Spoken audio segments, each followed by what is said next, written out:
Welcome everybody to the Toasties channel on YouTube. I really do appreciate you popping by. We're talking headshots on Rainbow Six Siege today. Let's get into the video.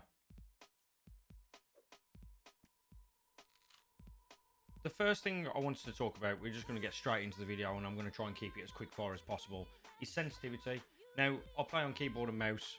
This is mainly aimed at keyboard and mouse players. If you find yourself pulling down on your mouse too much and you're like, you feel like you're falling off here because you haven't got enough room, maybe increase your DPI, increase your sensitivity in game. It's all about personal preference, of course. I'm not going to tell you use this sensitivity, you will hit headshots, because that's not how it works. But practice with a few different sensitivities, maybe keep your DPI the same across different games that you play. That I find that a lot more helpful too, and change your in-game sensitivity.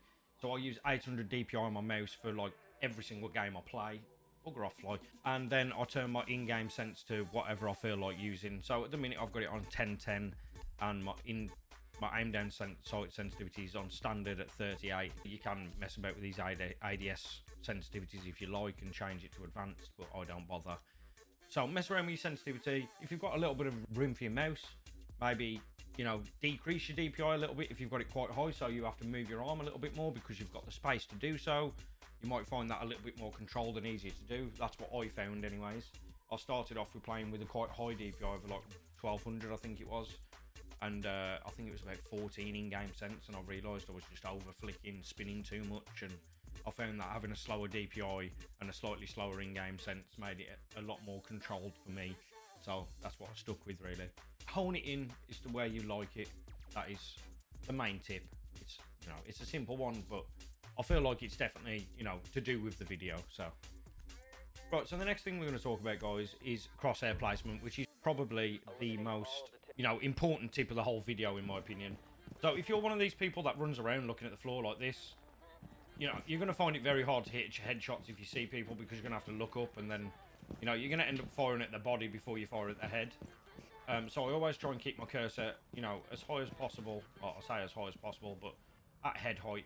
Another tip that I want to give you about head height placement is the buckle on this barricade here. The very first buckle here, that's head height. So if you imagine that on every doorway you look at, you're going to be aiming pretty much at head height. I'm going to die here trying to explain things.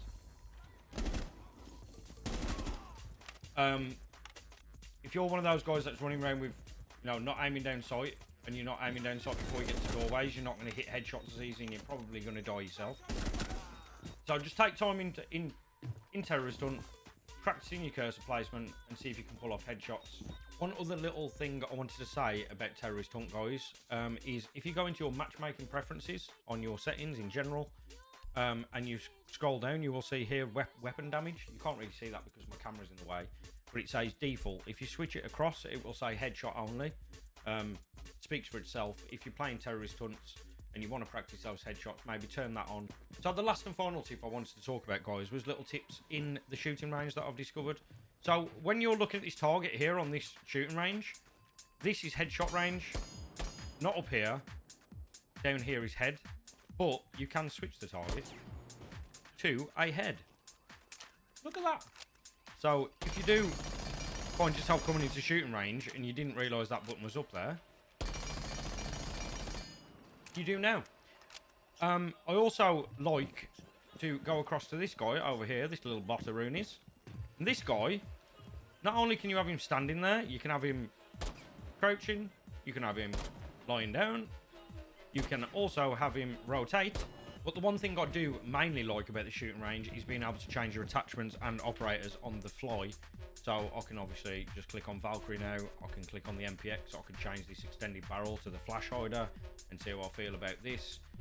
So this is really good practice, really, just to find out what sort of weapon you like using more than anything else. Because I know I like using the MPX, for example, but I don't know what sort of attachments I like using if I'm a new player. So I would come in here, change the attachments around, see what I like the sight, or whether I like the extended barrel, if I can control it with the extended barrel on or not, all that sort of stuff. So pick out the operators you like to use, practice with their guns, practice with different attachments. You may find that you've got the wrong attachment on a weapon.